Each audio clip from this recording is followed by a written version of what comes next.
is a regional educational technology coordinator for the Learning Technology Center, serving Illinois' East Central region. Always an early adopter, Matt is passionate about utilizing technology to drive impactful learning and supporting fellow educators as they grow fluent in new tech.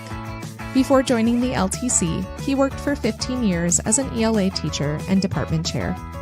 In addition to his classroom work, he has also shared his insights as a guest speaker on AI literacy for Illinois State University's pre-service teachers. Welcome, Matt. And I'm Linda, your webinar facilitator. I'll be behind the scenes, making sure that everything runs smoothly, as well as interacting with you in the chat. So let's get started.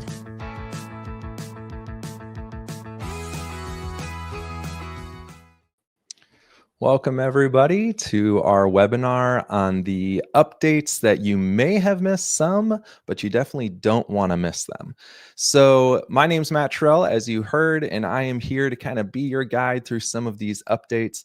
I do want to be clear up front that we aren't doing an exhaustive deep dive because, as some of you may know, with the Google Workspace for Education licensing, there's different tiers and some licenses cost more than others.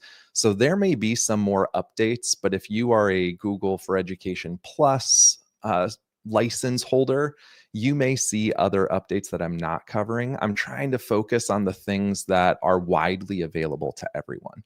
So we're going to jump in. And if you have questions along the way, please feel free to throw those in the chat. We will collect those and address them near the end. So let's go ahead and get rolling and take a look at all the things that have been coming about from Google from the spring, the summer, and even into the fall. Because as we know, the beauty of Google is that they're always updating and changing and making sure that it's relevant. But the curse of Google is it's always updating and changing. So sometimes we miss some important things. So hopefully this will give you a guide for what you need to know as you get started this school year. So these slides will be shared out by Linda, and you have my contact information. If there's things we don't get to, please feel free to reach out. I am more than happy to answer those questions. Or if you know who your RETC is for your region, feel free to reach out to them as well. And as you heard, the LTC offers all kinds of things in addition to these webinars, like online courses. And so there's some resources linked in the slides as well. So let's go ahead and focus on this Google stuff. And you may have gotten back to your classroom from over the summer, taken your break away from your laptop and didn't focus on school, which is a beautiful thing. But then all of a sudden you're seeing all of these updates and you're wondering, what the heck did I miss? So we've kind of split this into two sections. My first section, we're going to be looking at a lot of the familiar apps that you may have been using for years already and just some of those new updates that have come to them. And then the second part of this, we're actually going to look more in depth at the AI offerings from Google. So we'll jump right in with something that we are all probably very familiar with, which is Gmail. And there are two really, really helpful updates. So the first one is when you are trying to set up a time to meet with somebody. So this might be a time with a student for office hours, or it might be a meeting with a colleague or a parent. There are now ways where you can integrate your meeting times within your email that you send, so you can avoid all of the back and forth trying to find a day that works for both of you. Now you can just share that and they can sign up for a time with you through that email, and it will get added to your Google Calendar. So there's actually two ways to do this. There's the newest way, which is inserting what's called a booking page. So this is for people who maybe have consistent times that they like to offer students. So maybe you have third hour as your prep period, and you want to open it up so that students who are in study hall or have some time that need to get some questions answered, you just want to create a booking page where you are available every day during that time for students to sign up. You can create that booking page in advance. And then when you want to send an email to a student saying, hey, I think it'd be really important if you and I got together to talk about your latest assessment or the project, then you can just plop in your booking page that's pre-created and they can access it straight from there and sign up for a time. The second option is one that's a little bit more open-ended. So maybe you don't have a consistent booking page that you've created because you don't really need one. Well, now you can just find times that you're free within your Google Calendar and plop those into your message. So I want to show you briefly what that looks like. So you can see I'm here in Gmail and I have my window popped up. So whoop, we're going to try that again. All this stuff at the bottom. So what should show up, and of course it's not right now, so I'm going to do it this way. So you might have your little calendar icon already showing up down here. If it's not showing up, you just click these three dots, your little snowman, and now you have an option that says set up a time to meet. This is where you can either plop in a booking page or create a booking page, or you can propose times that you're free. And when you do the proposed times you're free, what's going to happen is it's going to pull up in the side pane your Google Calendar. And then, as you can see, we're in this webinar right now. You can set it up for how long do you want the time slots to be? So if you just want this to be a quick check-in, this just needs to be a 15-minute time slot, and I am free from 6 p.m. to 9 p.m. I'm just going to click and drag and select that. And I can add in more dates. I can add in more times. I can keep adding a bunch of different options. And then from here, once that's finalized, I can add to my email. And this is what they're going to see. So they're going to see these different 15-minute time slots that when they click on to sign up, it will add that to your Google Calendar. So this is a really helpful, streamlined way of getting people together and finding a time to meet. So the next big thing within Gmail that is super helpful is if you're like me, you could probably see I'm subscribed to a lot of different newsletters and I am inundated with this stuff every week. And a lot of these I read through and I hang on to because there's something I want to reference. But probably like me, you also have a ton of emails that you're getting for things that you don't remember ever signing up for. You don't know how you ended up on this email list, and you're just over getting the 10 emails a day from this particular sender. If you go over into your side pane here and click your more and go down to manage subscriptions, this is going to show you every source where you are on a subscription list somehow. So you're getting routine emails from this source, and you can go through and see what is it, how often am I getting emails from them, and then you can unsubscribe straight from that view. So that's a really helpful way to minimize the clutter in your inbox. If you got to the point where you're like, I signed up for this once like 3 years ago, I don't need constant updates, you can go to your managed subscriptions, see everything that you're getting emails from, and unsubscribe from here. So just a way to kind of declutter your inbox a little bit. So now we're going to move on into Google Search, which you may have noticed this. It may not be rolled out to everybody. And if you're using a district account, some of it is dependent on what your district settings are at. But a new feature that has rolled out is what's called AI mode. So if I go to a new tab in Google, this looks very familiar, right? I can start my Google search right here if I want to. But now I have this little button called AI mode. So if I click this, what's going to happen is it still looks pretty similar, but now when I give it my query, it's going to go out and do an initial web search. And instead of giving me a laundry list of blue links, it's actually going to give me summaries. So if you're familiar with Perplexity, which is a very popular AI tool, this is very, very similar to that. So I can ask questions. I can be very specific. I can say, what is the latest on cell phone bans in K-12 schools? And instead of just returning a bunch of blue links for me to click through and skim through and see what's relevant, what's not, what actually applies to my keywords, it's going to give me a summary of all of that for me. And then it's even going to give me the sites where they pulled this information from. So this is a way that if you're trying to gather resources or if you're trying to get an update on a topic, you can use that AI mode, get that brief overview, and instead of getting all of those links that you need to click through. So another way to kind of speed up and make your Google search a little bit more efficient. Now, next, we're going to look at Google Drive. And if you are somebody who uses a lot of videos that are stored in your Drive, maybe you've made some screencasts or there's videos you've made because you're operating on a flipped classroom and you want students to watch videos ahead of time, there is actually a way now where you can see how many views a video has right from your Google Drive. So the way this is going to look, and I'll show you this here in a second, when you go into your Google Drive and select a video, you can click your three dots and click on details. And within the details, it's going to show you, who it's shared with, when it was created, all of those typical details. But now they have this little analytics section that tells you how many times that video has been opened. So here you can see this is a goofy video I made with VO3, an AI generated video from Google.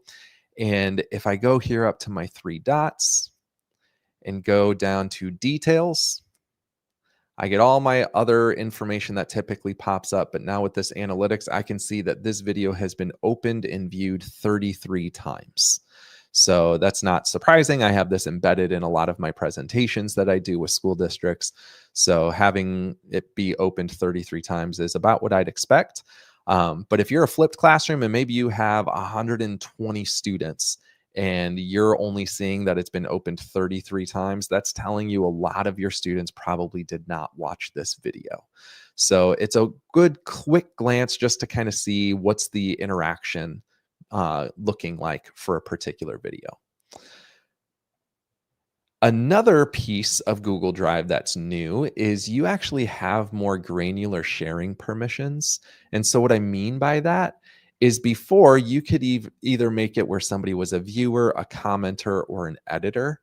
And now you can go even more in depth. So if you go into your regular sharing menu that you would within a doc or a Google Sheet or whatever it is you're sharing, and you click your little settings cog up here, you'll see now you have an option that if you want to give people the ability, so by default, it's usually if they're a viewer, they can't edit your slides, for example, but maybe they can download those slides or make a copy of them or print the document that you're sharing.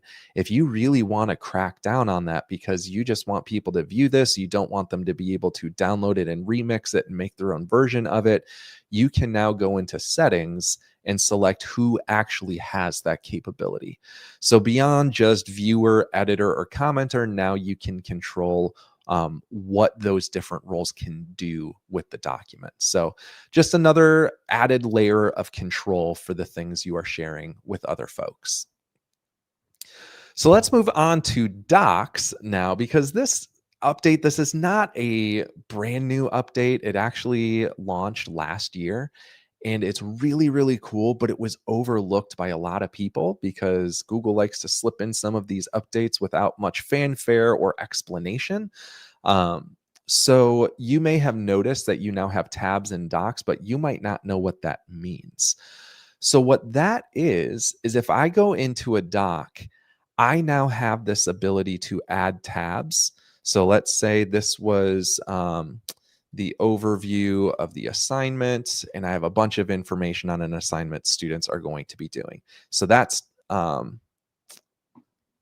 tab 1, the overview.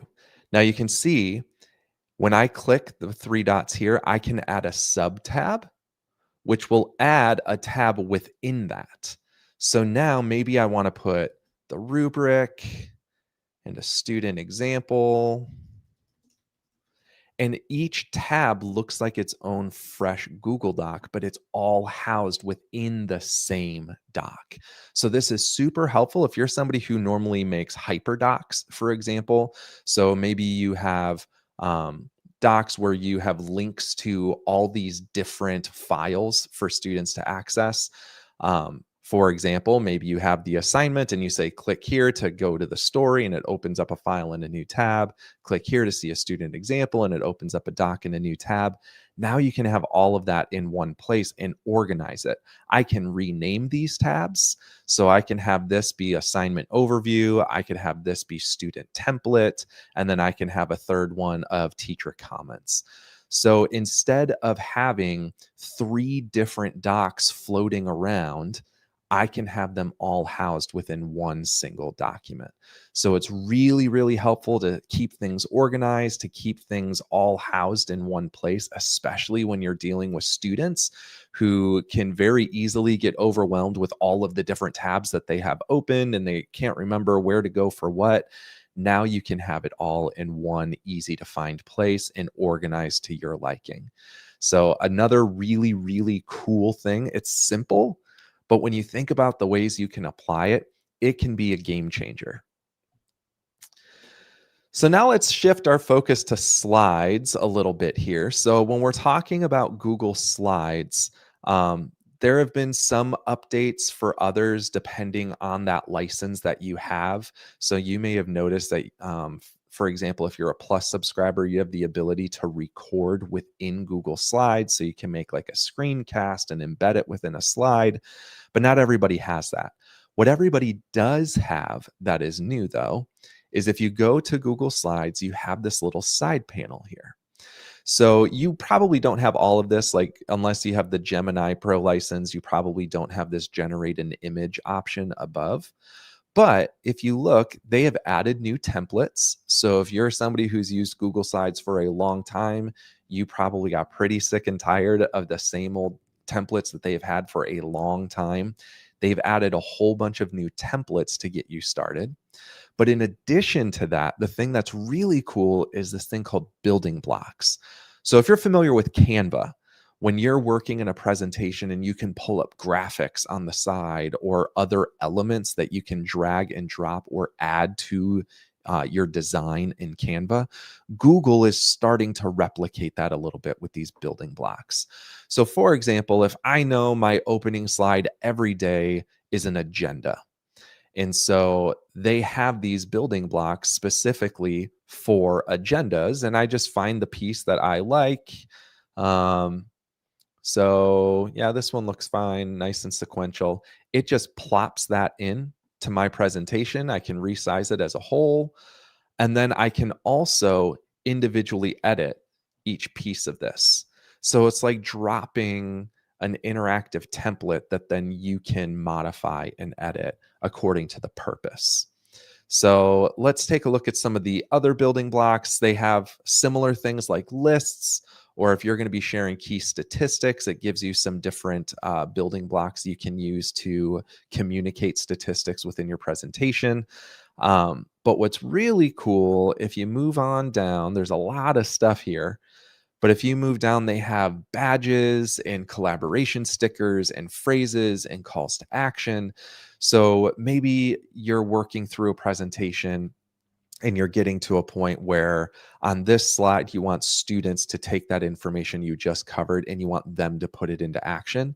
You can go to your call to action, find your try it, and plop that in. Now I can edit this text if I wanted to. I can put it over here, and it's just like a graphic or a sticker or something that I can drop into my existing slides without having to make something from scratch by creating a shape and doing a color infill and then adding a text box within it. It's these pieces that are pre-designed and ready to go for various purposes. So again, something small, it's not going to completely make your presentations for you, but it might streamline some of those elements that maybe you're trying to find.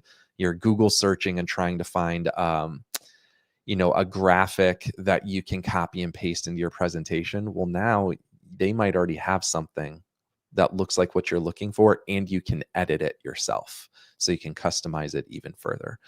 So again, pretty cool. A simple addition, but for those power users of Google Slides, this could really streamline a lot of your daily slide making.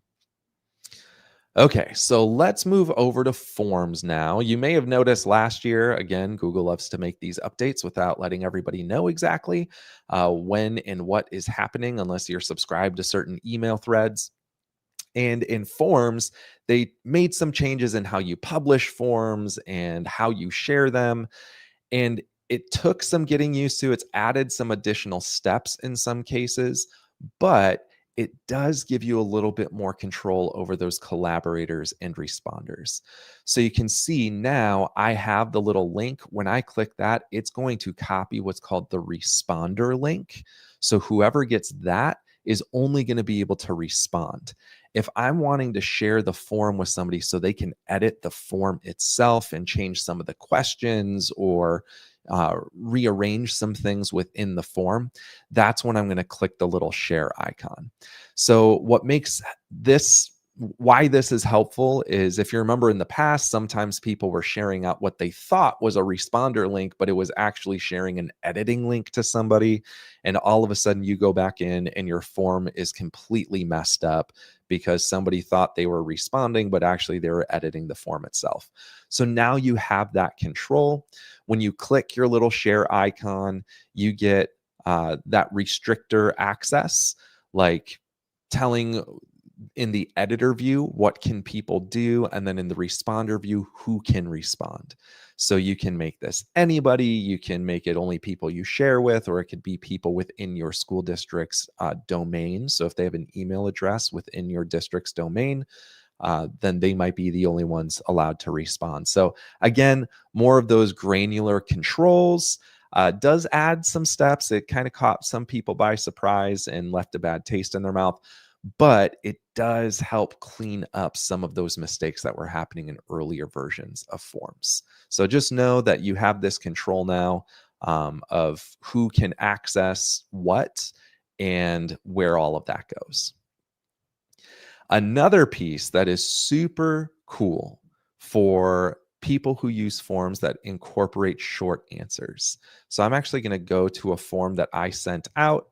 If I go to my responses, so this was sent out to a group of teachers. I was doing a follow-up training with them after an initial one on them getting Gemini Pro licenses.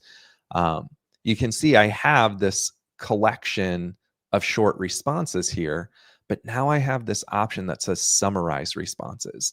So one of the really helpful things of AI in general is it can take the open-ended answers to questions and pull out themes and give summaries. So if you have sent out a Google form to your students trying to get feedback on how a unit went, or you're planning a field trip, or you're trying to see, what are student views on a certain change that was made, you can send that out. And if it's open-ended, you don't have to sit here and go through and read through every single one if you're just looking for a quick snapshot. Now, before, this was still possible, but you had to export your results. You had to upload those into a tool like Gemini or ChatGPT, and you had to prompt it to go through those short answer responses and pull out key themes. Now, I have this little button here. I click that. It's going to look at those responses, and it has given me a summary for me. I can copy this. I can retry if I don't think it's super accurate. But if you're looking for that real quick snapshot of what are some themes or some trends in these open response questions, this is a really good way to give you a quick summary. Now, keep in mind, with AI tools, they're not always 100% accurate. They don't always interpret things the way maybe you would have interpreted them. So it's still important to verify if this is for a high stakes thing, for example. But if you're just looking for that quick snapshot overview, this is a way to speed up that process a little bit. So another cool tool built into a Google app that maybe you use every day. Now in Google Meet, something that was added is now you can have translated captions. So when would you use this? So if you're in a Google Meet and you're doing a virtual meeting and maybe you have a parent on the other end who's literate in their native language, but maybe they have a hard time speaking English quickly or clearly or processing what you're saying. What you can do now is you can turn on captions, and then each person who has joined can now go into their settings. So you would click the little three dots, click the settings, and they have an option here for captions where they can choose what language they want the captions translated into. Another way to use this in a live setting, which is pretty creative, if you have a student who's new to the country and they're still not to the point where they can be fully immersed and just following everything you're saying in English, and they still need a little bit of support in the beginning stages, you could start a Google Meet on your device and just have that student or a group of students join the meet, select the translated captions on their end, and maybe you're wearing a wireless mic or you're standing near your device and it's picking up what you're saying and translating what you're saying into captions on the screens of the student. So maybe that student is following along, trying to listen to everything you're saying, and they hear a word or a phrase that's unfamiliar and they aren't quite sure what that means or how that translates to the language they're familiar with. They could then take a quick look at their screen, see the captions, and be like, oh, that's what that means. And now they're right there with you, moving along with the conversation. So not a foolproof method. There's still some caveats, like the person needs to be literate in their in the language that they're choosing. There are some restrictions in terms of either needing to stay near your device or wearing some sort of wireless mic. So it's not a perfect solution, but this is a really cool element to add some accessibility to some of your meetings or even your live classroom. So really, really cool option there. Now, this next one might be a brand new app to some of you. So if you were not a Google for Education Plus license holder, you may never have heard of Vids before. This was new to Plus folks last year. It was added, but now over the summer, they've opened up Vids to everybody. So you now have access to a tool that is really helpful in giving you a browser-based video creation or editing tool. So you can record videos like Loom, or if you've used Screencastify, you can now record short screencast videos within Google Vids and then edit it right there. So you can trim it down, you can add some audio underneath it. And what's great about this is with a lot of your students who are using Chromebooks, maybe you used a video editor a long time ago when students were on PCs or whatever the case may be. And all of a sudden, if your district moved to Chromebooks, you're like, how are my students supposed to be able to edit their video projects that we used to do all the time? Now there is a native tool within Google that gives you that browser-based video editing. No need to download any software. Students can create those video projects. And then there's more information linked in here. But to kind of give you an idea of what this looks like, that video that we looked at before, the VO3 video I created, I plopped that in here, and you can see it's very similar to, common video editing tools where I can select a specific part and right click, and I can split that scene, or I can add things underneath. I can add more scenes and record with the camera and the screen, just audio. So really cool things that you can add in. Now, again, unless you have the Gemini Pro license, you probably don't see all of these options. Like you probably can't generate AI generated video clips to drop in. And then there are some things that come with certain licenses that others don't have access to, like AI generated voices to narrate things. If you wanted to just type up a script and have somebody else read it, those are some things that some people might see, but not everybody. But at the very least, everybody has access to this tool where you can upload video clips and edit them, trim them, mash them together, add in transitions, and kind of give you a pretty simple browser-based video editing tool. So really, really cool addition if you didn't see that. All right, so our last Google app we're going to look at that's not exclusively their AI stuff like Gemini or NotebookLM. You may have noticed an AI related addition to your Google Classroom. So if you are somebody who uses Google Classroom, when you logged in, you have home, calendar, and depending on if you have the Plus license or the teaching and learning, you might have some additional tabs here. But everybody now has this Gemini tab. So when I click this, you can see it's giving me a wide range of tools. So if you are familiar with Magic School, this is similar in the sense that they've created some pre-prompted tools, some AI tools to help you with things within your planning or resource creation or whatever the case may be.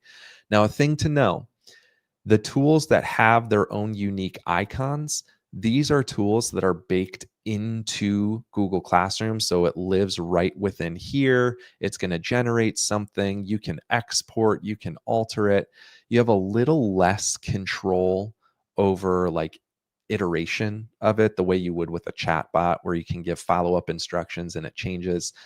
You have a little less control with these tools. But the ones with the unique icons are going to live right here within Google Classroom. The ones with these Gemini icons, what that's telling you is this is actually a tool that is going to take you out of Google Classroom into the Gemini app. And these are like pre-created gems for specific cases. So if you're wanting to draft a class syllabus, you can click this and it's going to take you to Google Gemini, and it's been pre-prompted to help you specifically with that. So it has these rules in here. It already knows where to go and it's asking me questions and I can just start the process.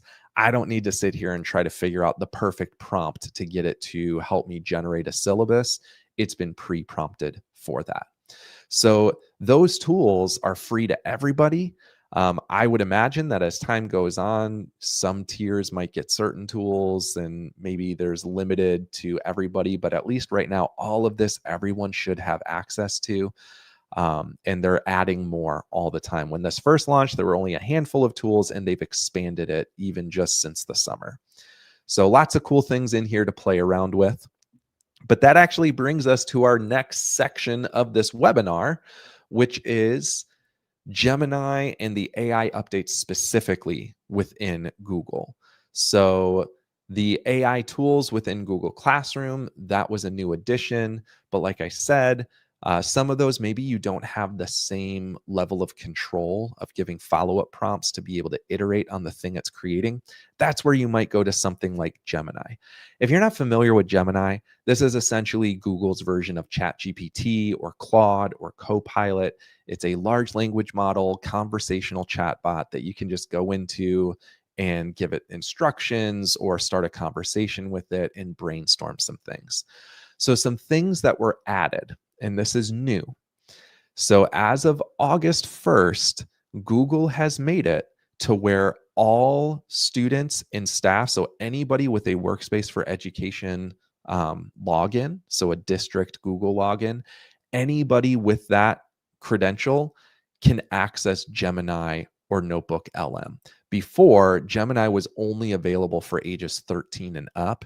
Now it's available to everybody, but it is still within the control of your district.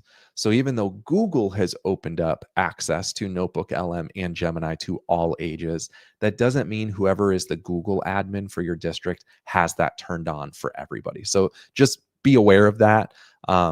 Even though students could have access, it doesn't mean your district has it turned on. So some things that were added. So you can now share gems directly with people. So a gem is kind of a custom chatbot where you can pre-prompt it and upload some learning material that it's trained on.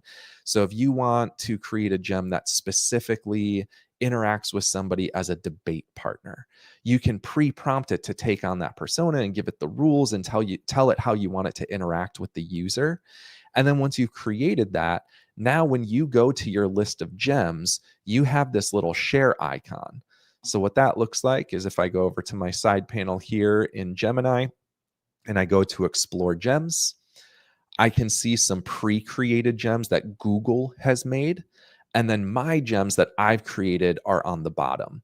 And so for each of these, maybe there's a colleague that sees it and they're like, oh, that'd be really cool. I'd love to have a gem like that.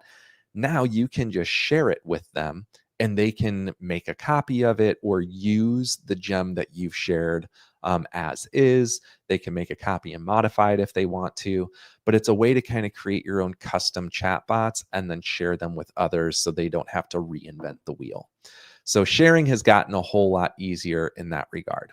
Another way you can share gems now is within Google Classroom. So when you go to your classwork tab in Google Classroom and go to create, you now have the option underneath all your typical ones that you've had for a while. You now have the option to add a gem. So if you've created a gem that is trained specifically to help students prepare for the upcoming assessment, you could create that gem trained on your resources and then share that directly within your Google Classroom for students to access, assuming your district has turned on student access to Gemini. So that's another way that you can share this directly with students. If you find that perfect tool or a really fun gem or something that maybe it's helping students brainstorm essay topics because they're just stuck and they don't even know where to start with it, you might create a gem to help them brainstorm those topics and then add that right into Google Classroom for any student to access. Now, speaking of those gems, there was one in particular that launched in recent months that has a lot of people going nuts, and this is the storybook gem. So I told you how there were the pre-created gems up top here. So if I go to my little hamburger icon, I got my new chat, I have some recently used gems. And if I click explore gems, that's going to take me to the gems I've created on the bottom, but also the pre-created ones up top. And what's really cool is this storybook one, where you click on this and you just describe a story. You can give the artistic style, you can tell it the audience, you can even tell it what specific text you want to be on each page, or you can leave it up to Gemini to do that for you. And what it's going to do is create a 10-page illustrated storybook on whatever it is you prompted. So I have one here. You can see my my prompt was pretty simple. I said, my bulldog named Walter still poops in the house after 2.5 years. Please create a funny story to subdue my anger.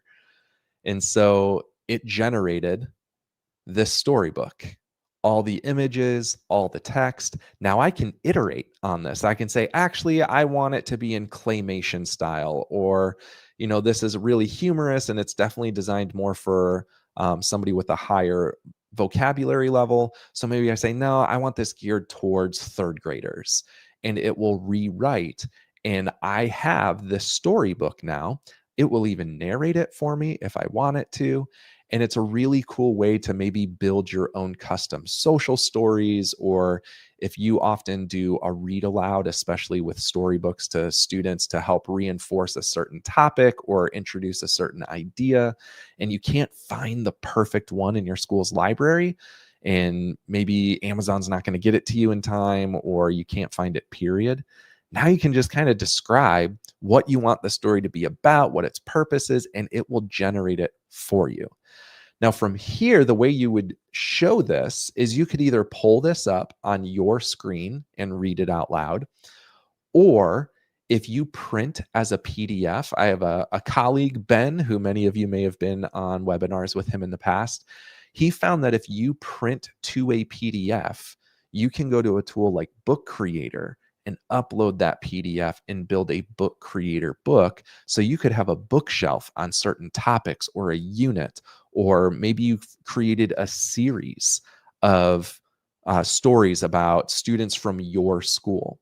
You can even upload images as source material.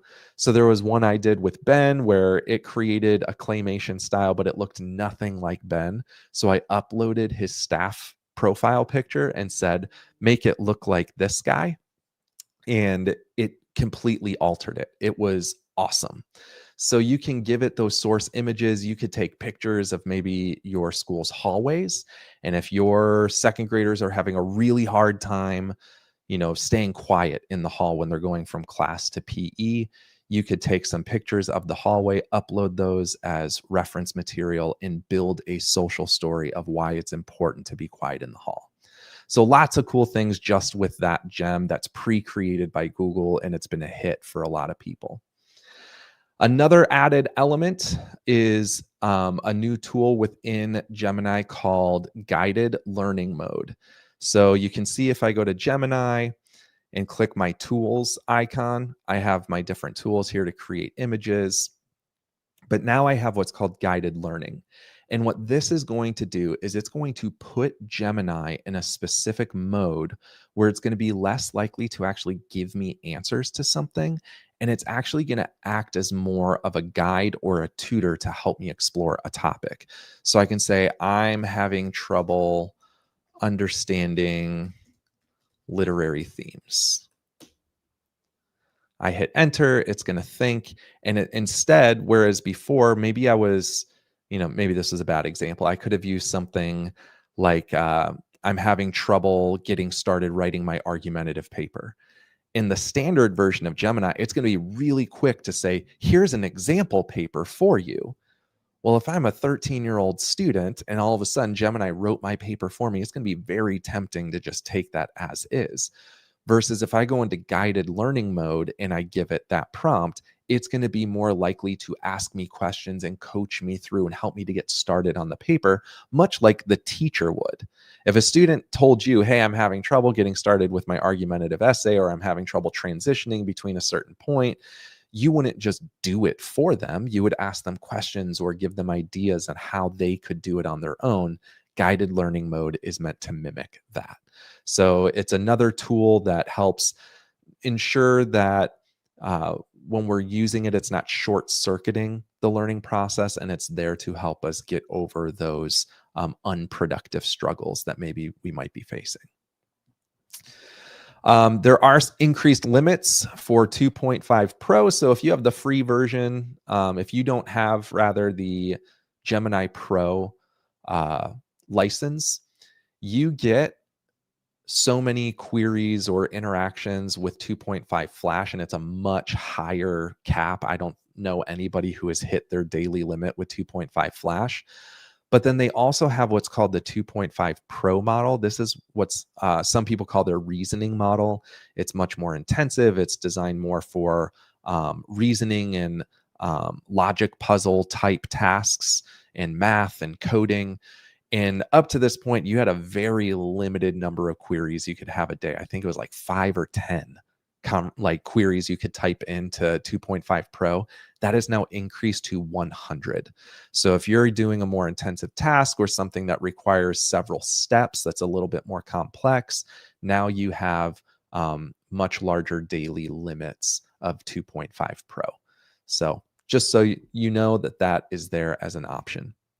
And then something I can't really show you on my computer screen, but in the Gemini mobile app, it now has what's called live mode. So this is where it's similar, if you're familiar with ChatGPT, to the advanced voice mode. So this would be, instead of typing and reading and having an interaction that way, I can just speak my thoughts out loud and have a conversation, and Gemini is going to talk back to me, and I can just have earbuds in, walking around and having a conversation that way instead of sitting and typing every query. It also gives you the option to share your camera, so you can give a live view of your camera to what you're looking at. So, maybe you're in your classroom, you can give it access, and obviously with no students around, but you could give it access to your camera and say, I need to rearrange these desks so that they're in groups, but with this space, I'm not quite sure how the layout should be. It can see what you are seeing and speak out loud and give you some suggestions. So that's only on the mobile app right now. That might eventually make its way into the web app as well, but just know that that's there. Okay, so that's enough about Gemini. Let's shift gears a little bit, and there's some similar updates to NotebookLM. So if you are not familiar with NotebookLM, it's a game changer. You can create your own individual notebook of your resources. So things from your Google Drive, like slides, presentations, docs, PDFs. You can copy and paste links to YouTube videos. You can copy and paste links to web pages, copy and paste text. and it will create a notebook that then is trained specifically on those resources. So all of your resources would show up on the left here. And then in the center, you can ask it questions. You can tell it to create things. And it's not just going to go out and use general information from the internet. It's going to be rooted in the content of your resources. So what's really cool is some people are using this to build a notebook on a unit of study that they're covering. So all of the slide presentations, all of the rubrics and the assignments and the articles and everything that is explored during the unit is put into a notebook. And then to the side, you can create an audio overview, which is like a podcast style overview. There's a video overview where it'll create a narrated slide deck of information found in your resources. You can generate reports like a briefing doc or a study guide. You can create flashcards and quizzes and all of this stuff. But what's really cool is now, once you've created that, you can share that with other people. So similar to sharing any other document, I can go here and list specific people I want to have access to this. I can create a welcome note that whoever comes to this notebook, it's going to, give them an introductory message on what the notebook is for, or how I want them to use it. I can say whether they have access to the full notebook or they can only chat with my resources. They can't actually, use the studio or change any of the resources themselves. Or I can copy the link. So I can add them directly up here, or I can copy a link and send it to people that way. So if you've created a notebook for your department, maybe you're, an English teacher, and you've created a notebook on the scope and sequence of English 1, and you've created this notebook with all of those resources, now you can just share that notebook with your colleagues and they have access to the same thing instead of having to recreate it on their own. Also similar to Gemini, when we were talking about sharing things, you can embed notebooks in your Google Classroom. So you could create a notebook that is trained on all of the different things that you've covered within a unit of study, and you want to post it there for students to go to help them study for an upcoming assessment. You make the notebook, it's trained on your resources, your materials, and then you can attach that to your Google Classroom for students to interact with. So really cool, more accessible way to share those notebooks that you're creating. There are no new studio options. So now you can create custom options. Before, it was pretty limited, where it would make a briefing doc, a study guide, and maybe a blog post. And now you can have it, it'll suggest some reports. So an outline or an explanatory article about everything found in your notebook, or you can create your own and tell it specifically what you want. So I want a timeline of all the due dates from all of the materials in this notebook that contains the syllabus. They've also added flashcards and quizzes. That's new. That just came about within the last month or so. So lots of new things have been added. So if you're already familiar with NotebookLM and you haven't visited it in a little while, just know they've added some things in the studio to give you some more resources you can create based on your materials. Similar to Gemini as well, they've also created the learning guide mode. So within the chat section, my little sliders up here, I can configure the notebook. I can tell it that I want the conversational style to be in learning guide. So again, just like guided learning in Gemini, it's going to be less likely to give me answers and more likely to guide me to answers. So again, if you're wanting to embed this in your Google Classroom, you might want to turn on learning guide mode so students aren't just using it to get answers to things, but it's actually helping them study and better understand the material. Lots of other things have been added. In the settings, you can even change the output language now. So if you have students that speak different languages, maybe I created an audio overview of all my materials in English, but I also want one in Spanish. I can now go to output language, change it to Spanish, and have a new podcast or audio overview created. And the output is going to be in that selected language. So again, translations and accessibility, really, really cool stuff.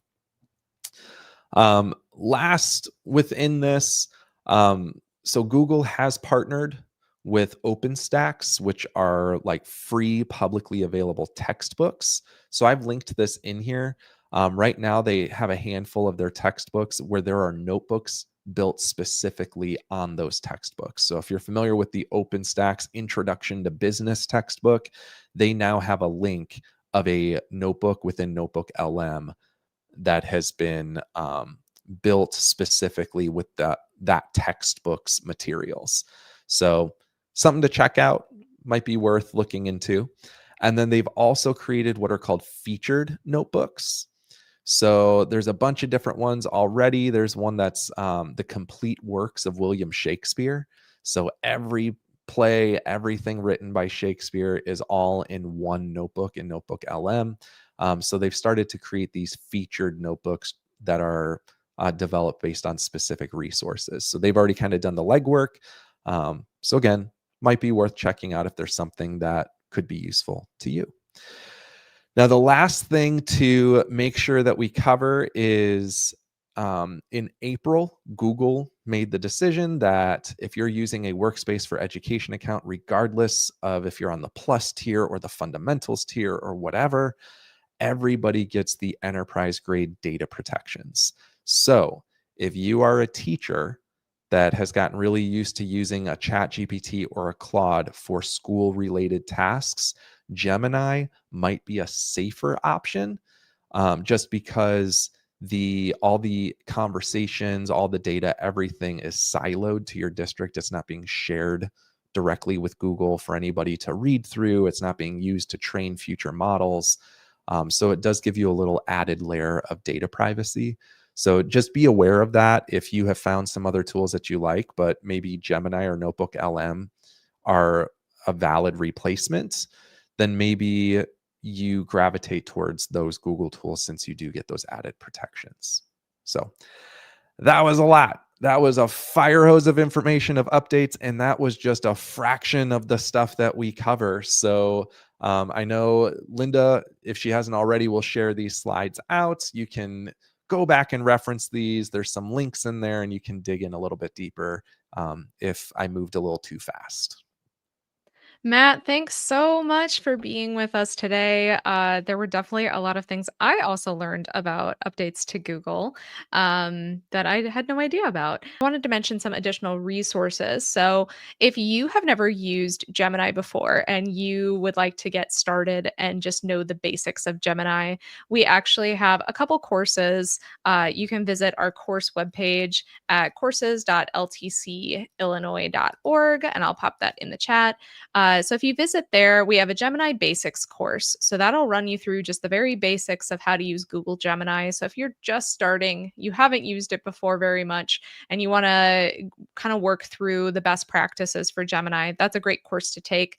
Also, if you're a person that does have the Google Education Workspace Pro, what are they calling it now, account? And there's like 5 different tiers. Yeah, it Right. gets really confusing. Yeah, it's super confusing. But if you are a district that has that, we do have a course in our intermediate tier of courses that goes over all the ways that you can access AI and Gemini in the different Google applications like Google Docs, Google Slides. If you are on that pro tier. But again, make sure you're on that pro tier before you purchase the course. The Google Gemini Basics course is free. That intermediate one is a little bit of money, but it's not much. I think it's like $10. So if you're interested, visit there and check it out. And also keep a lookout because actually the dynamic duo of Matt and Linda are going to be bringing you a NotebookLM course on the course's website as well sometime this winter/spring. We're working on developing that now, so keep your eyes posted for that. And maybe sign up for our courses webpage so that you can be notified when that comes out. But other than that, I think that is everything for today.